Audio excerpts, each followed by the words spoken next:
And I really love the game itself. And, when you are sitting at the board and I'm focused, I am in my bubble and I don't know anything what's happening around. But I would not have continued if it wasn't for the social life around.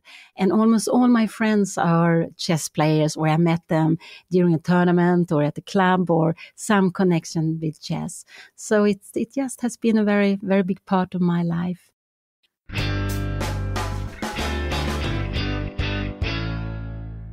Okay, hi everyone, and welcome to episode number 6 of our FIDE Podcast of the Year of Women in Chess.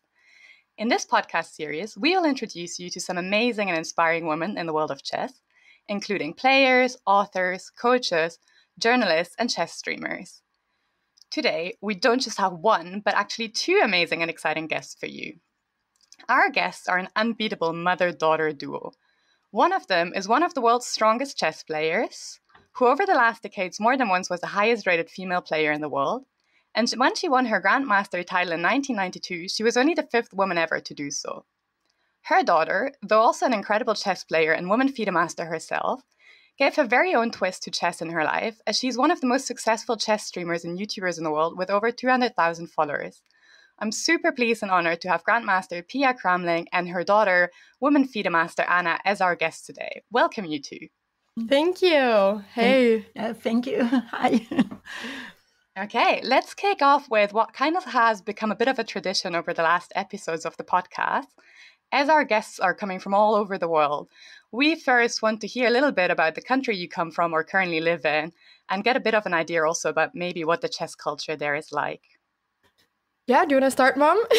Maybe I shall start. Yes, so we are living in Sweden. And Sweden has actually a lot of chess traditions. It used to be one of the strongest countries, but you have to go back like to the 30s, to the 40s. We even have the Chess Olympiad, I think it was in the mid-30s.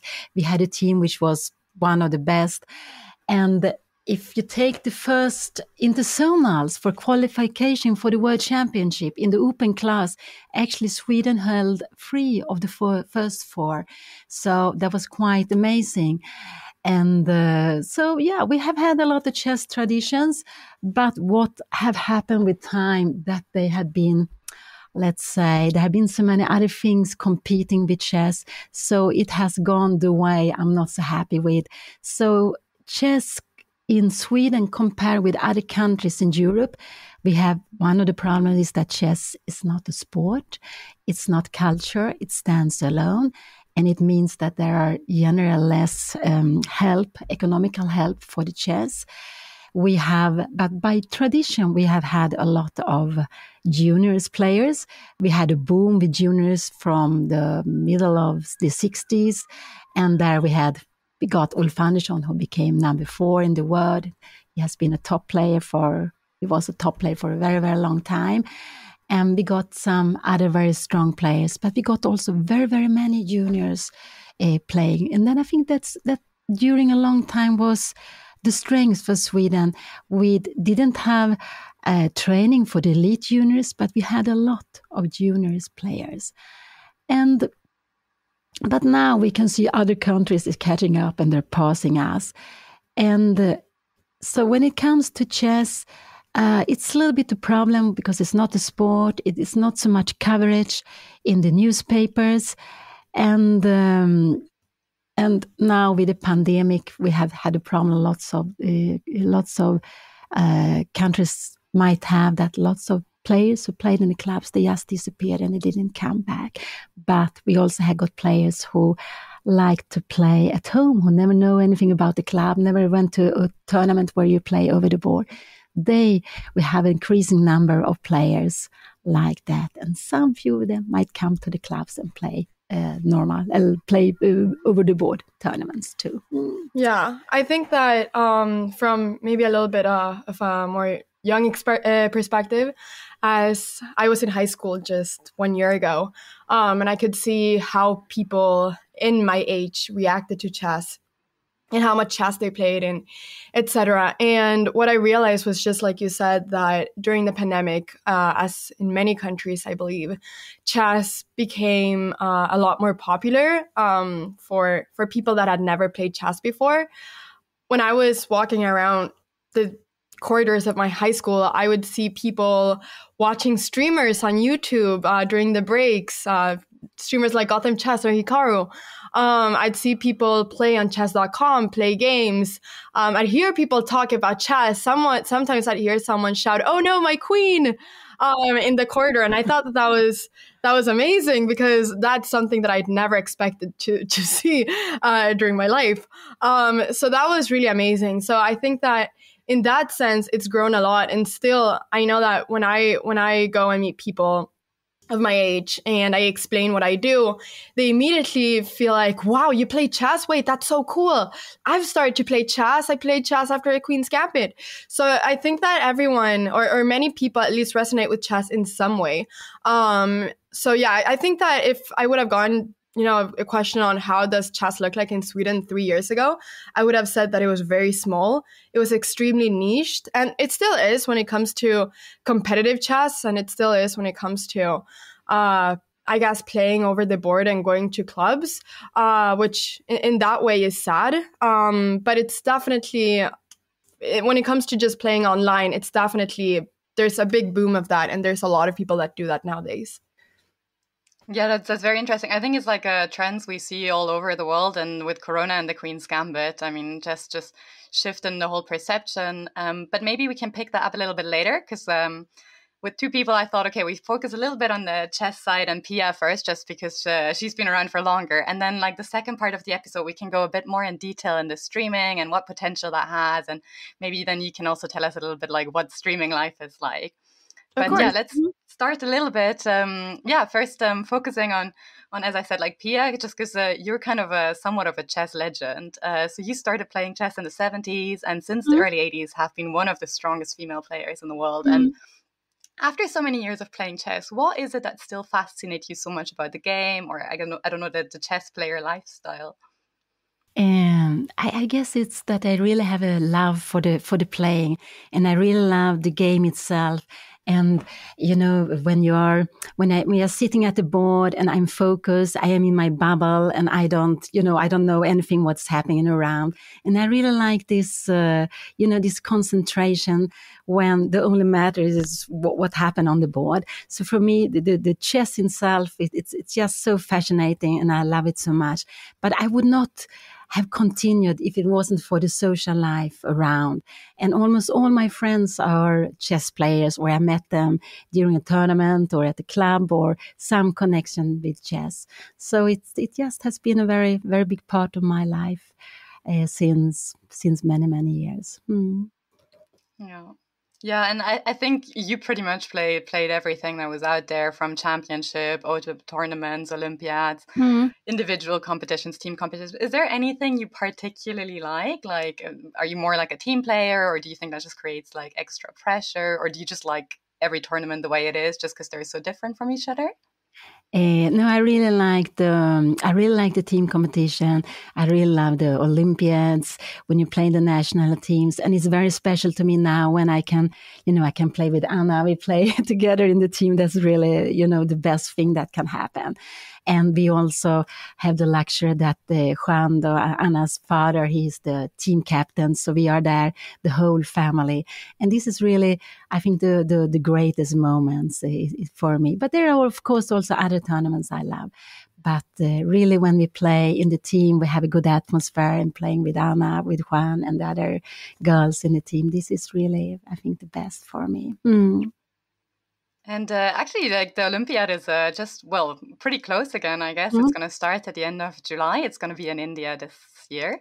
And so, Anna, I saw already on your social media that you'll be representing Team Sweden. So you made it in the team. You have played an Olympiad before, I believe. But what are your expectations, and how many Olympiads have you been to before? I guess like both as a player, but also like accompanying your parents? Oh, yeah. I visited a lot of Olympiads in the past, I believe. I think my mom can answer this question better than I can, actually, because a lot of the Olympiads I visited, I was really young, so I can't really remember them. So actually, Mom, how many Olympiads have I been to? Yeah, now the first one was in Calvia 2004 when I was 2 years. when you were 2. But then I didn't play all the Olympiads for different reasons. And the next one was in Dresden 2008.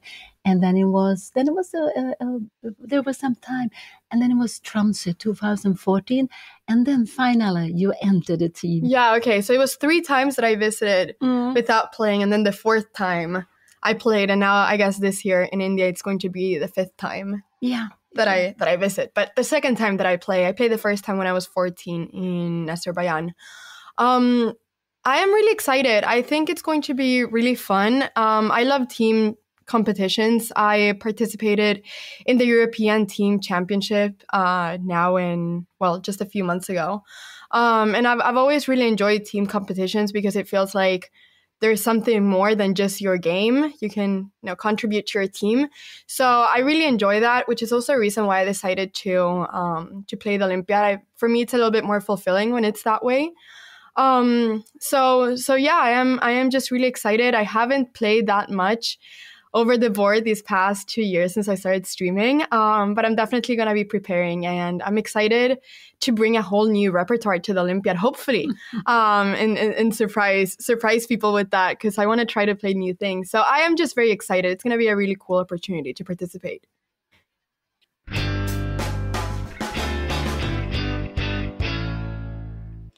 Dear chess friends, here is Michael, the editor of this podcast series. Thanks very much for switching on. I'm very happy to be part of this collaboration for the benefit of the Year of Women in Chess. My German chess podcast Schachgeflüster is now sponsored by Aim Chess. Therefore, I would like to draw your attention to this great tool. Aim Chess is part of the Play Magnus group. On Aim Chess, you can enter your lead chess, your chess.com and your chess24 usernames. Aim Chess analyzes your online games for you. For example, they evaluate which openings you are successful with and how good your time management is. There are also valuable learning tools. You can, for example, practice positions where you blundered in the game. You can complete lessons in the training room, and you even get a personalized training plan. Just try out the whole thing for free, and if you want the full range of functions, then feel free to use the code SCHACH30 to get a 30% discount for the first month of your premium account.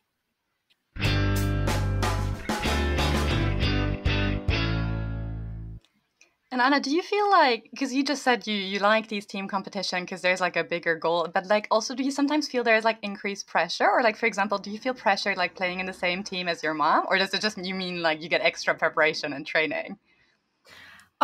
No, I don't really think I feel any pressure in the sense of that. I think that I've always been the one who puts the most pressure on myself when it comes to competitive chess. So I've never really felt that much pressure externally, I would say.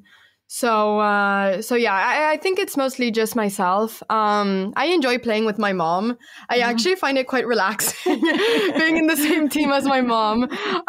Yeah, my mom has never put pressure on me, and she's always been really supportive when it comes to my games. She almost doesn't watch my games because she gets so nervous. Yeah, that's actually true. So no, I don't really feel that in any way that way. I guess that if just pressure-wise, I guess that now that I haven't played a tournament in a while, I am nervous that I'm just going to go there and it's not going to go well. So I guess I feel mostly pressure in that way. But no, not by my parents. And do you guys, so I assume you'll have some team training session to prepare for the Olympiad with the rest of the Swedish team, but do you also as a family, what can I imagine like life to be like in such a chess family? Do you also have your own little training schedule at home, or are you all kind of doing your own thing? And no, we don't really have a schedule, but we are doing our own things and we are doing it together also. So we are both separately and doing it together. But of course now with Anna it's different because you are you're living by yourself. So, yeah, exactly. So we are we are having two different homes now. So in that sense, it's different. Absolutely. We used to have a schedule though in the past, or I used to train quite a lot with my dad.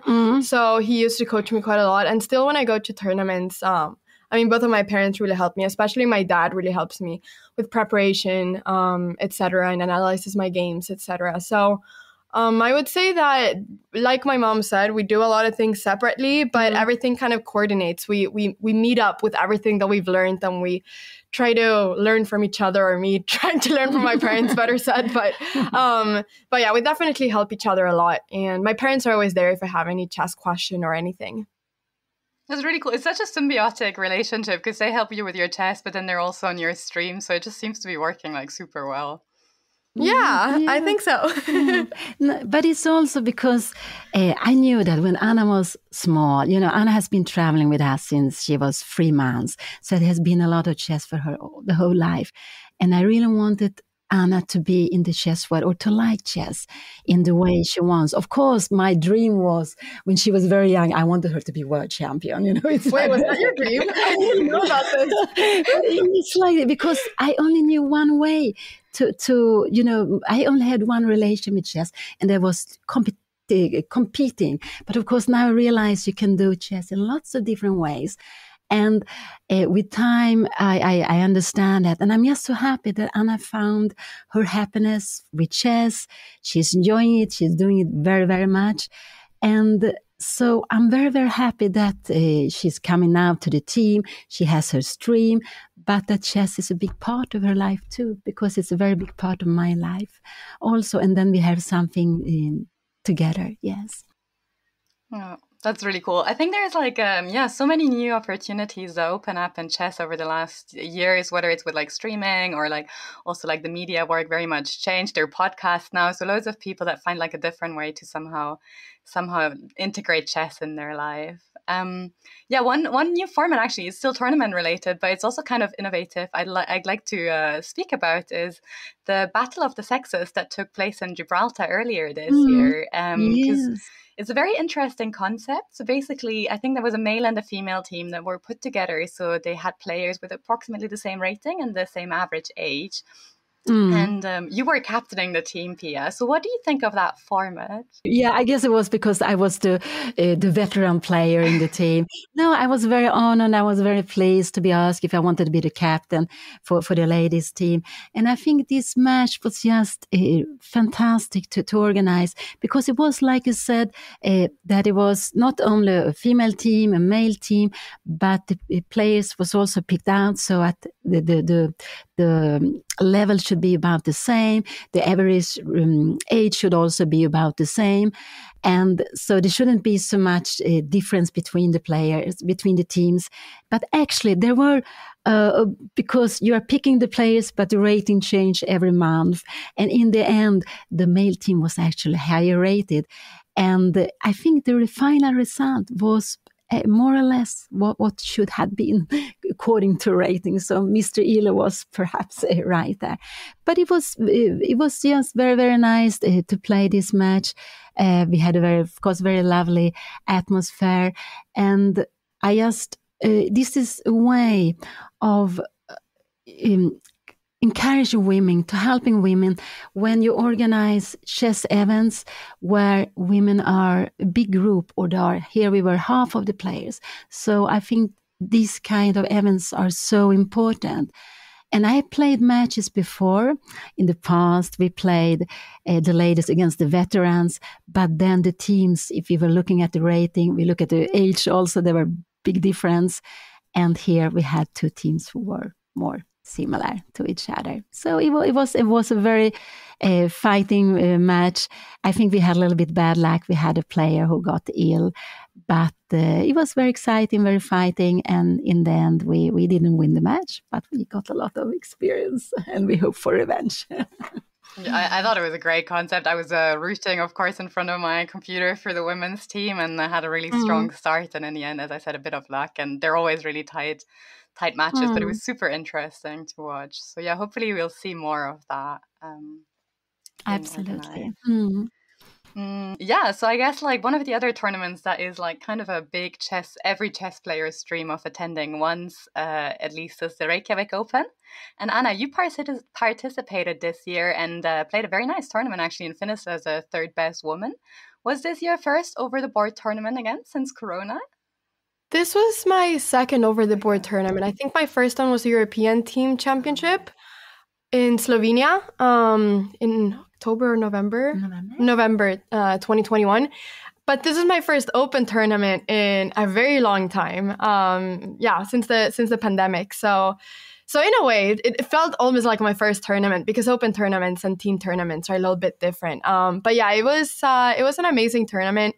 And I couldn't believe that it went as well as it did, because, I hadn't played in such a long time. But I really enjoyed it, and it's such a beautiful location for a tournament. It's the most beautiful playing hall, almost, that I've ever seen. So yeah, it was really beautiful, and I really enjoyed it. Yeah, it's clearly on my bucket list. As I said, it seems as one of the most well-recommended open tournaments. But yeah, let's see.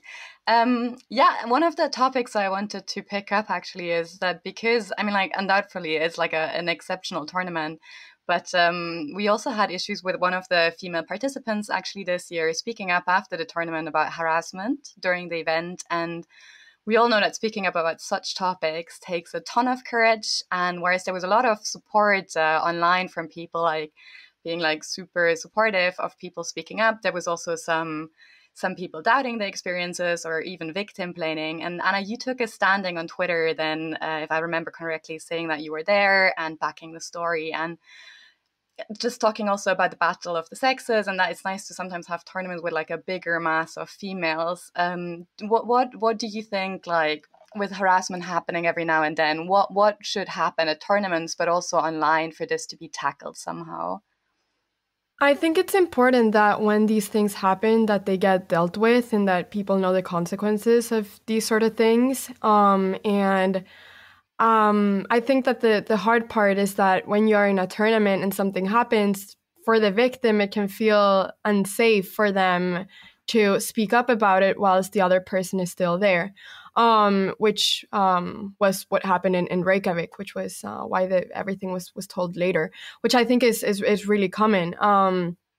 But I think that it's really important to continue to speak up about this. And I think it's really important that people know that this happens and know that this is wrong, and that organizers know that there's a chance that this happens. Because I think there's a lot on the organizers too, being able to spot these sort of things and making sure that the environment becomes better so that these things don't happen. But yeah, I think mostly it's important to speak up about it. When this happened, I was really upset when I saw a lot of people saying that, oh, this is a made up story. This did not happen. This is, like you said, a lot of people were sort of criticizing this. And to me, that was just, it was just insane, because it takes so much courage to speak up about something like that. And I was there and I saw everything, of course. So for me, it felt really important to really say that, this happened. Stop saying that it didn't happen. And yeah, it's really sad that these things happen in tournaments, especially for women. If it's their first tournament and they go there and this is what happens, it's going to leave a lot of women not wanting to participate in any other tournament in the future. So I think it's extremely important to make chess tournaments a much better and safer place for everyone. And I think that everyone can help out with that. I think when something happens, it's important to speak up about it. I think it's important, like I said, for organizers to know that these things can happen and try to make a little bit extra sure that this is not happening, and trying to keep out an eye on that. But also just among chess players to talk about this with their friends and say, hey, this is not something you do. Just want to make sure you know that, sort of thing. Like just amongst players, just talking about this and just, I don't know. I think it's just important to talk about it, because I think that when something is not talked about, people forget about it, and then it's hard to make a progress on that field. And this has been a problem for many years, but I don't really think it's been as talked about as lately, at least not on social media, of course. So yeah, I am happy that it's being more people are thinking more about it and talking more about it. Yeah. Yeah, and I think like as you said, like this is something that has always happened, and this is not something that's chess specific, but something that we're now speaking of really kind of started a conversation and really made people aware. And I think the Reykjavik tournament organizers took the allegations very seriously and took steps. And I'd also like to say that the FIDE is actually taking up the topic together with Chess24, and they're organizing a global exchange forum to discuss online like what sexual harassment is, how it is defined, but also to discuss like guidelines and like to discuss support to report cases. So yeah, I just wanted to mention this because I think it's a super important topic, and we'll pop the link to this discussion in the description, as well as some links from the Olympic Committee, because I know in some countries like chess is not a sport, but nevertheless like a lot of sport experience the same thing. So they have some great resources on how to identify harassment and abuse in sport and how to fight it, get help, and also prevent it in the first place. Yeah, that is amazing. That is really important. And it's really good to have that online too, to have a forum where everyone can talk about it and share, whatever they want to share in the topic. So that is really good. Yeah, and then let's hope that these discussions in the end make chess like a more inclusive place, because it is very like limited to like males at the moment, and it would be nice to have it a bit more diverse. No, absolutely. I really agree. And I think that also something that, I think that's something that's really important is that it needs to feel safe to speak up about it. Like in the tournament, like it should feel safe to like, there should be someone that you can talk to about these sort of things. And I don't know if this is something that, could be possible, but to have someone that, works specifically with that at tournaments that you can talk with, that could also be something that could be good in the future sometimes. Or at least just knowing that, if this happens, you know who to talk to. I think that could become a little bit more clear maybe in tournaments sometimes. Yeah. Yeah. Well, I think it's very good we discussed this also here in the podcast, even though it's not an easy topic. So thank you for your words on that. With that, I'd still like to change topic a little bit completely, actually, and talk a little bit more about streaming and you, Anna, because you somehow managed to make, as Pia said before, integrate chess in your life in a very interesting way that is not the professional like competing career. And you started streaming, I think, just over 2 years ago and built a huge community. And I was wondering, how did you get into streaming at first and started building your community? It was completely random that I got into streaming, actually. I had just commentated a tournament in Sweden, the Rilton Cup, which is, I guess, the biggest chess tournament, international chess tournament, or chess open. Chess open that we have. So I had commentated that, and that was the first tournament that I ever commentated. I had never done this before, so I was actually quite hesitant to doing that, because I remember when I got asked, I was like, I don't know how to do this. I've never done this before. But I decided to take that as a challenge for myself to commentate a chess tournament. And after that, I got some opportunities with chess.com to do commentary for them.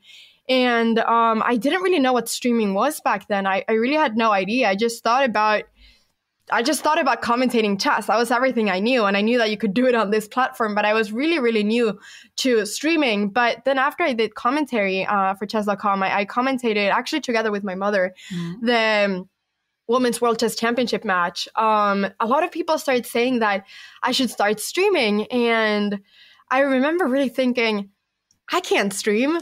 What am I going to talk about for 5 hours? This is impossible. I'm just going to sit there and be quiet for 5 hours. I don't know what to say. And I also didn't really have the equipment for that. I didn't have a good laptop. I didn't have a good microphone. I didn't have any good webcam. I didn't have any of these things. But my boyfriend then, he actually had these. So he said, well, Anna, you could borrow my things and you could, stream from my place if you want to try to stream with my things. And I was like, all right, sure, I'll try that. And so I started streaming then, and I actually really liked it because I've always felt that when I play chess, I love chess, but you don't really get that social part of you when you're playing chess, because you're quiet and you're concentrating. But I really love talking, and so it kind of became the best of both worlds, where I could be myself and I could talk and I could do all sorts of interactive things at the same time as I was playing a game that I loved. So I realized that I really enjoyed streaming. So after a couple of months, it took off. I think also the first PogChamps happened then. And chess had already started to become more popular because this was the very start of the pandemic. I started like 2 months or 1 month before the pandemic hit, at least in Europe. But when I was starting, the pandemic had started to hit. So chess had started to become more popular. And I remember the first PogChamps happened and things started to take off a bit. And then I was able to finally buy my own equipment. But for those first 2 or 3 months, I was actually borrowing his equipment because I didn't have any equipment and I also didn't have the money myself to be able to buy it. But I'm really grateful about how things, what has happened and the fact that I can today stream and have it as my full-time job, because I really do love it. And like I said, it combines 2 of my best worlds into one. It's amazing. Yeah, it's amazing. So you said you're streaming full-time at the moment. So you graduated recently, I think. Was that from high school then? Yeah, I graduated from high school 1 year ago. Okay. So in Sweden, we graduate when we're 19 typically. So it's a little bit later than in other countries. I am 20 years old now. I graduated 1 year ago. Okay. And I also saw, well, you're like one of the first chess players that got signed by an esports team. So you're part of Panda.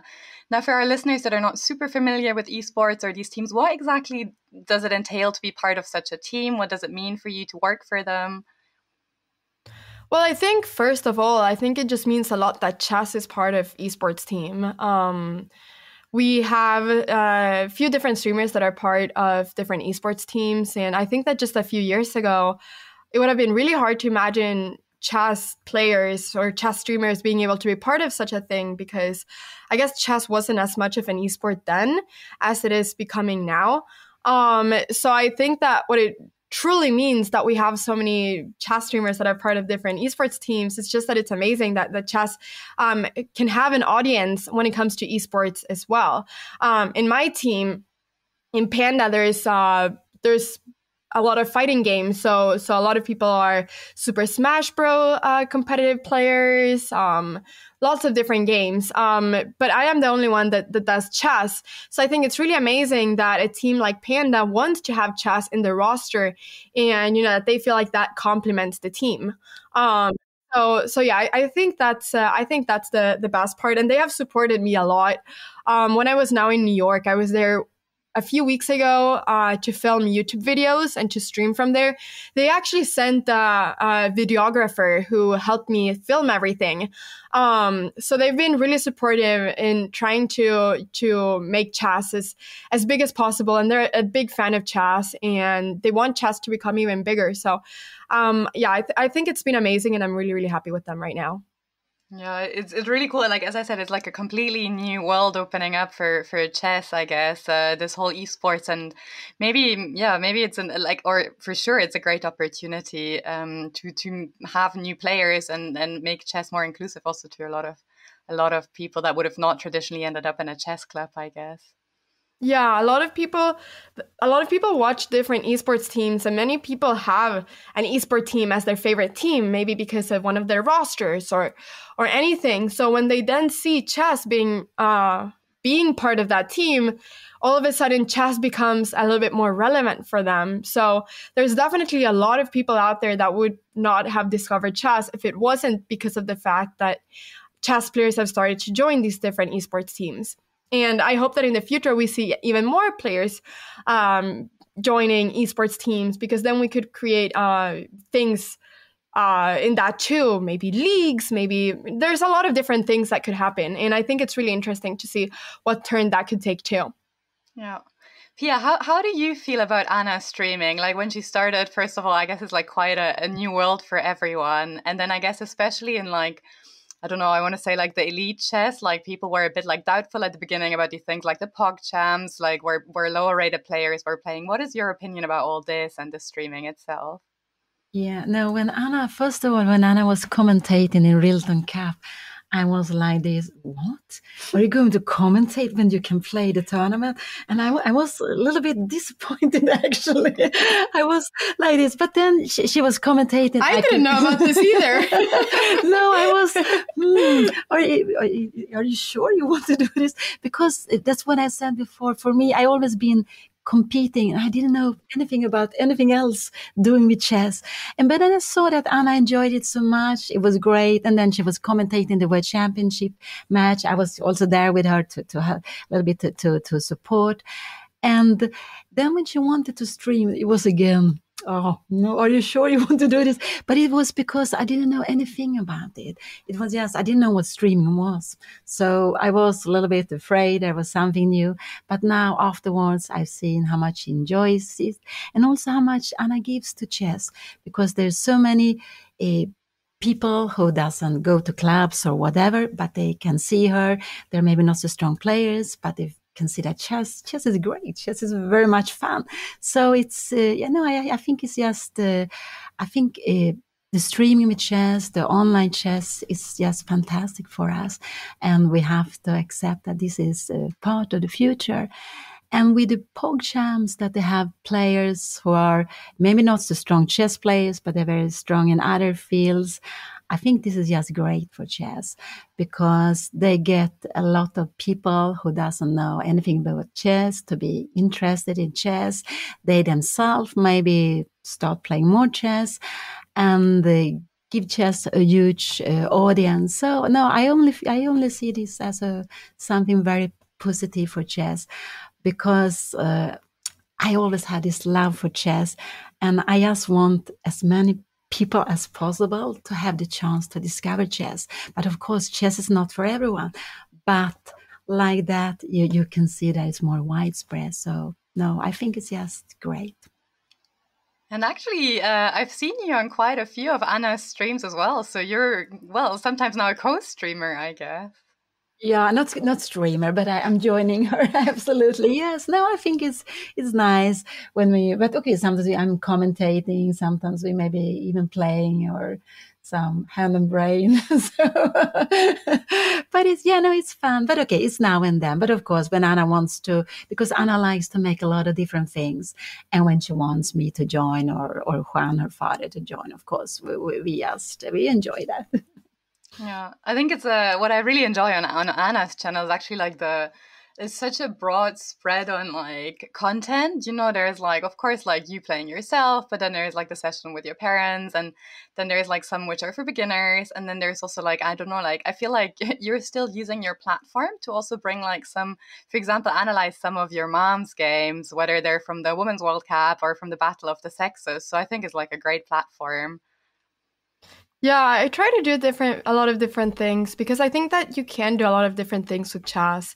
Chess is not just playing one game. Chess can be a lot of different things, and I try to incorporate that and show that.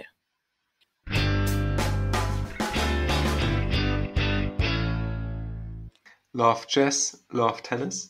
The ChessSports Association, involved in the production of this podcast, is organizing an international chess tennis tournament from the 13th to 15th of August in Vienna, Austria.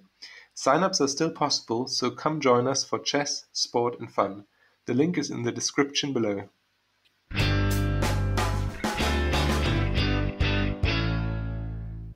And I was wondering, you know, like with like your 200,000 followers on Twitch, that's quite a bit, but of course there's like a worldwide spread kind of thing. Do you sometimes get recognized like on the streets in Sweden? Like do people like kind of like sometimes know who you are?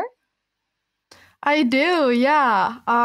Which is really fun. I get really happy when they say that. They typically say, "Oh wait, are you the chess girl?" So I get called the chess girl.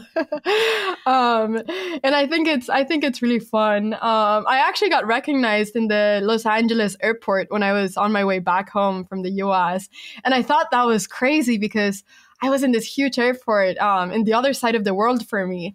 So yeah, it's kind of crazy when that happens. But I mean, it just makes me really happy to see that people watch chess and that people know something about chess and that they enjoy it. So it just makes me really happy. Yeah, and I guess like it's something, as I said, like it's good because I'm not sure how often this happens to you, Pia, that you get randomly recognized at an airport. But I think sometimes the streamers just have much more exposure than anyone else. Yeah, of course. But it happened to me at least once in Georgia. Oh, yeah. In Georgia, they recognized me, but it was a Norwegian chess player. There was There's one guy the other day, though, Mom. Do you remember? Who said, "Oh, you're the chess daughter and the chess mom." yeah, that is true in the shop. But I think maybe it was when he saw you, he was more sure. With me, he was more uncertain. But when you also joined me, then he he said, "This is the chess family." My dad was there too. Yeah. So it doesn't happen, of course, as often as for Anna, just now and then. Yeah. And do you guys think that like Anna being like such a popular streamer will actually like maybe change something about chess, as I said, in Sweden, making it younger, making it more interesting for people again, maybe even like, I don't know, making it more open to women or making it more like inclusive, I guess? Yes, no, I think absolutely that Anna, now when she's streaming, because I guess not now, but for a long time, the picture you had of a chess player was an elderly man, maybe they're sitting in a cafe smoking. But of course, this has changed very, very much. But we have this problem in chess. And I think this is the biggest difference I would like to see in chess. Okay, one, of course, that have more sponsorship.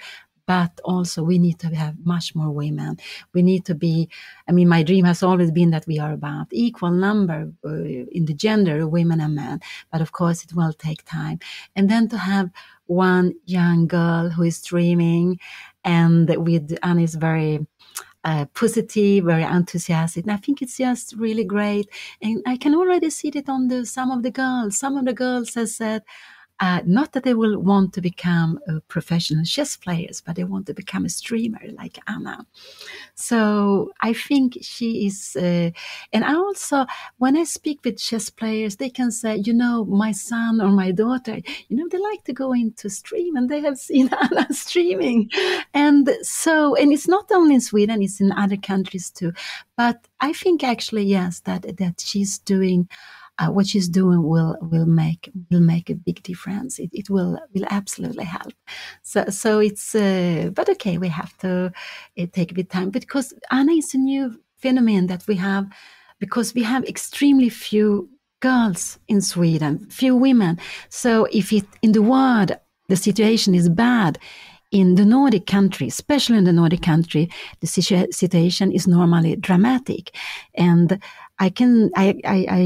I almost think that when I was young, which is quite a long time ago, that we were even more numbers of women players than we are now. And we are down to less than 3% if you look at the number of players having ELO in the Swedish rating list. And we can also see with the girls that when they come up to 14, 15, we have almost no one who are playing. We have few, but the numbers are so small. So Anna, is very important that you are here, that we can show that we have also girls who are playing and also that you can do lots of things with chess and not only to compete. Yeah, it's super surprising I read this before that the Nordic countries or also Sweden have such a low percentage of female players. And it was quite surprising to me, especially having had you around for so long, Pia, as a role model, I would have thought. And just because these countries are known so much for their gender equality. But yeah, somehow that doesn't lead to more chess players automatically. Yeah, no, I think one of the problems in Sweden, which was actually good for me, we always played all together. So it doesn't almost have, we don't have any women championships. We have only one girl championship a year. So the only championship the Swedish Federation is organizing for women or girls is a girl championship 1 weekend a year. And when you don't have separate tournaments for women or girls, or you don't have tournaments where the number of women or girls are big compared with others, you need to be about 30% to have to be a number when you feel comfort. You have a comfort zone. If you are less, you can feel that we are a little too less. And when you don't have that, and we also don't, when you have the cadet championship, they had junior championship, the under 12 or 14, they're all together, but we never have any special prizes for the girls. And I believe it's because the Nordic countries, because I think it's about the same in all the Nordic countries, we have this idea of equality, that you shouldn't need to give advantages to one sex or another. So there is a lot of resistance to have special women tournaments, or to have what I would love to have, team competition where you have to have at least one man and a woman in the team. But here, these things are impossible to try to have. And I think actually for me, it wasn't bad that I was always playing with the boys and I was used to that. And I was actually more relaxed when I played with boys, because it was so unusual for me to play against girls. But maybe then I have not been the right model for others, because they saw that Pia came and she played and she became quite a good players. We don't need to have special tournaments. But what happened when we have a system like Sweden, we can get strong female players. We have got very strong young players before, young girls players. But what happened? For some reason, one or another, they have stopped when they becoming 15 and 16. But they have sometimes won the boy championships or made very good results, but they have stopped. And probably they stopped because they have been so lonely among the others. But if you want to have because if you want to have players, you need to have like a pyramid, you need to have a big base. Then I don't believe that this system we have in Sweden, where the clubs say, yes, you can come, but they didn't make anything active to encourage women or girls to come to the clubs. And then it's just what happened. The difference in numbers so big. You see always male players, male trainers, the way the concepts are not made for the girls. So it's not so encouraging. But now we are trying to make training for girls online, trying to make weekends where we have special women weekends. There will be a team competition for women, a team championship one weekend. So there will be some things happening. And I hope we'll make a difference. But it's true. And it's a little bit sad. I always thought it was a little bit sad. I've been around for such a long time and we haven't got more girls playing. But I think this will change. And a part of the changes will also be thanks to Anna. Absolutely. Yeah, I think that also, just to like put this in perspective, like when I've been going to chess tournaments in the past years, when I've been competing, of course, and I've gone to tournaments here in Sweden, it's really felt like it's been 3 or 4 women in these open tournaments and 150 men. Like that is what it's felt like. I don't know if those are the exact numbers, but that is definitely what it has felt like in these tournaments. Yeah, no, in some tournaments there can be more numbers. It could be maybe around 10 and the players are about 100. But there are some weekend tournaments. We had some for some months ago. There were not even one woman who was playing. And they were close to, I don't know if there were 100 or 80 players. But it's a little bit like that when you have few, it's very easy that become no one. But if you have a big number, it's so much easier to get more. And I think it's just that in Sweden, when you organize something and you have these club tournaments, you have this team competition, everyone wants to do it the way we have done before. They are very scared of changing the system. And when it has been ideas of, like, we have the Stockholm team competition, we are only playing 6 teams, we are playing with 14 players in the team. We just thought that it could be an idea to try to get at least to have one woman in the team. And not a woman board, but you can play with one woman. And my club, we would absolutely play with 2 women if I played. And if a team doesn't have a woman, we could borrow. But there is a huge no from the clubs to make this kind of difference. So it's like Anna said, that we go to the tournaments and you see here, it's so much less women or women playing. And it was one of the first things Anna said when we moved to Sweden here almost 10 years ago. Did I say that? Yeah, you said that you really saw the difference, that there was much less women. And I was 11 years old then. You were so young, but you saw it immediately. Yeah, and I mean, like the percentage generally isn't high in most countries, so that's quite there is still like such a difference.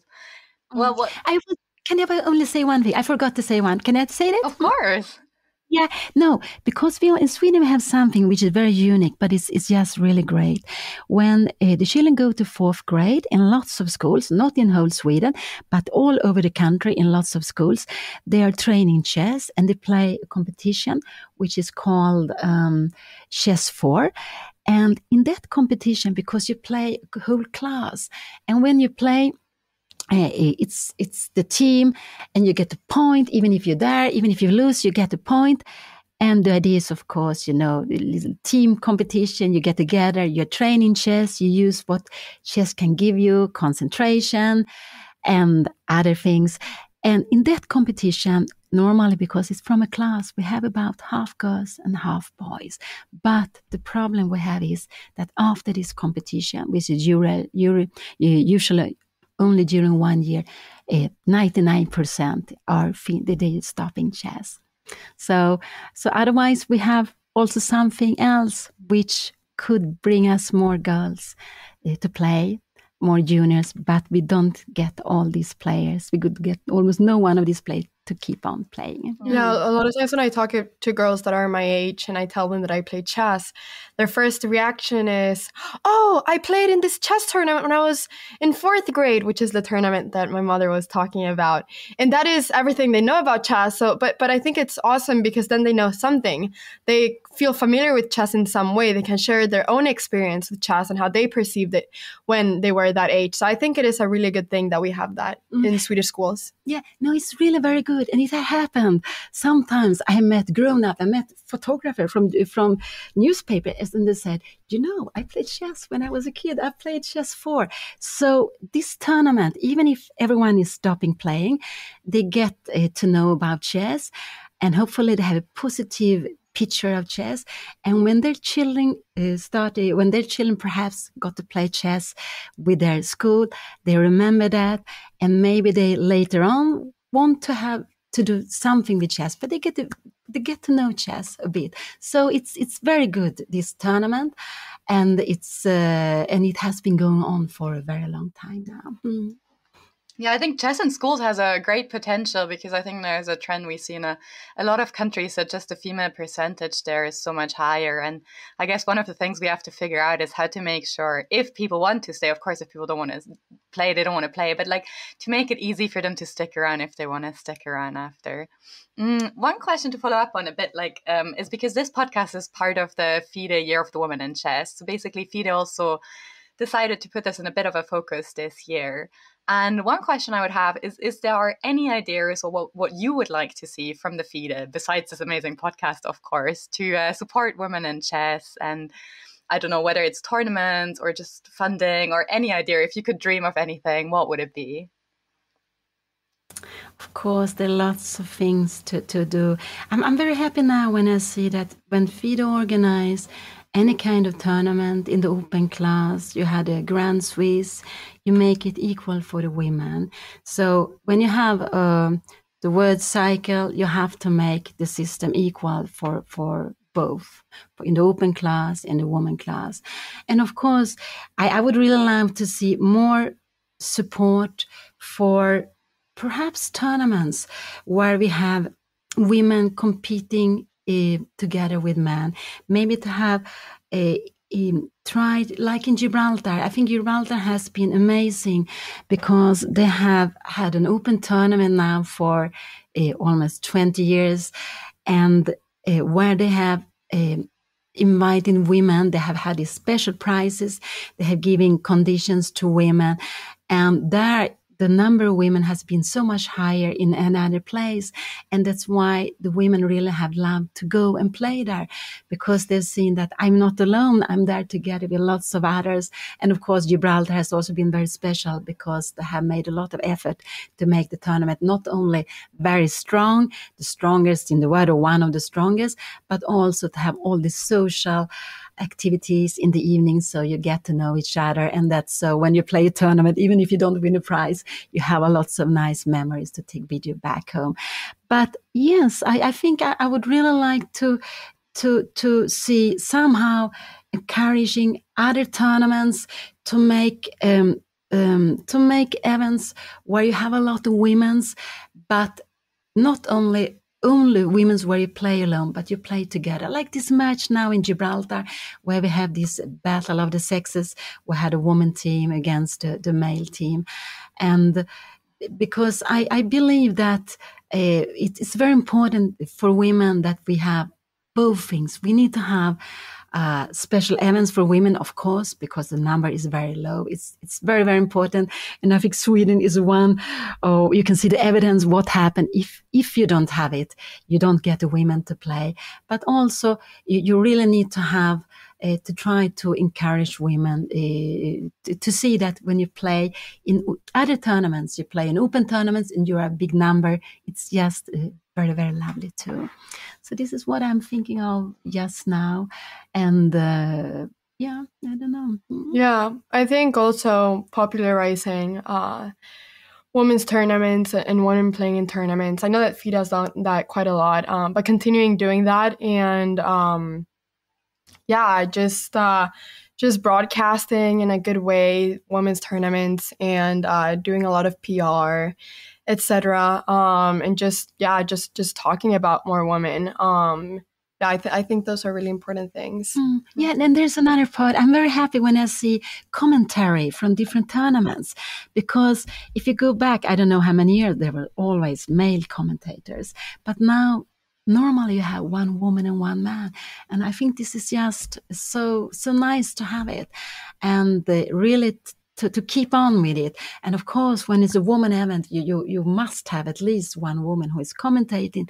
But it's not only about commentators, it's also about arbiters, organizer, that also in FIDE. In everywhere we need to have models.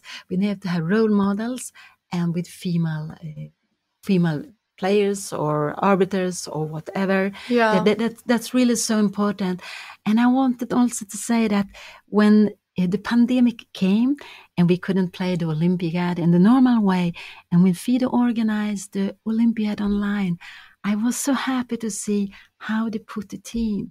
There were 2 men players, 2 women players. We had a junior girl and a junior boy. And this was extremely important for a country like Sweden, where we don't have this kind of thinking in the team tournaments. And when it comes from FIDE, it likes put pressure on Sweden. And now, for example, we made a friendly match with Ukraine recently, and then Swedish Federation asked, we want also to include the women. So I think these things is very important, that we, in everything, you are including women and try to make it equal in the open class and for the women, but in exactly everything, and that we have to show women. And also, of course, when there are problems, to speak about it. This is so important. So the atmosphere in chess is in general fantastic, but we really have to take care of it. And yeah. I agree. I also think that with commentating, like we said before, I do think it's really important to have more female commentators, but I also think that it's important to I think that it's also important to like not make women tournaments seem like different, in the sense that I think it's important to like have top commentators out there commentate both female and male tournaments, because I think that then that also brings a bigger audience to the female tournaments. So I think that is also it's also something. I get really happy when I see top commentators that have a big following commentating both female and male tournaments, because that does bring a bigger audience to the female tournaments too.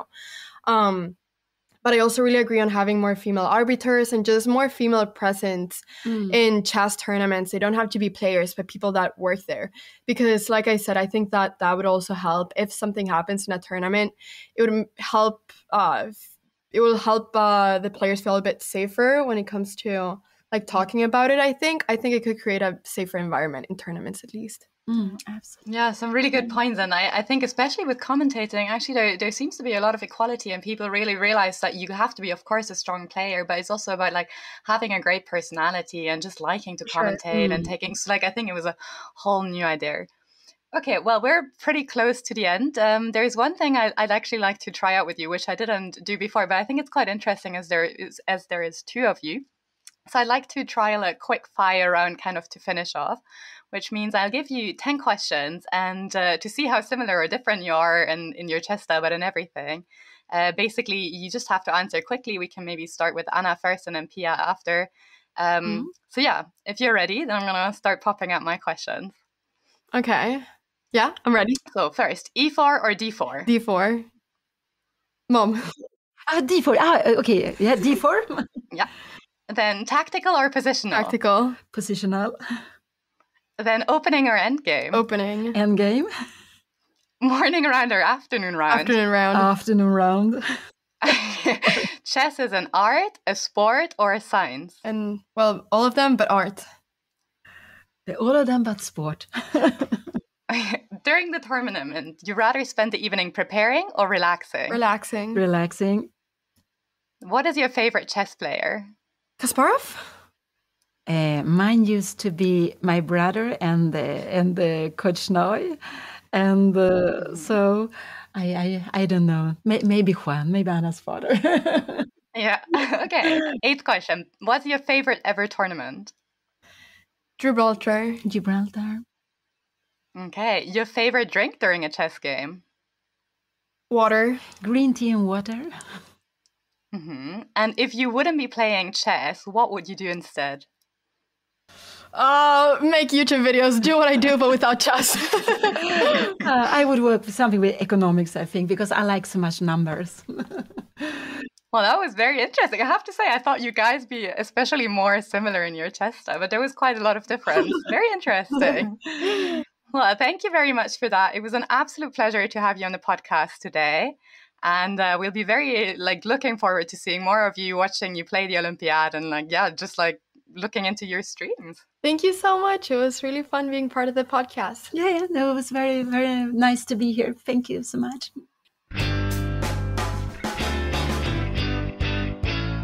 The FIDE Commission for Women's Chess in cooperation with Chess24 seeks your donations to help our Ukrainian chess players and their families affected by the ongoing war in Ukraine. If you want to donate, please find the link in the description below or on the FIDE webpage.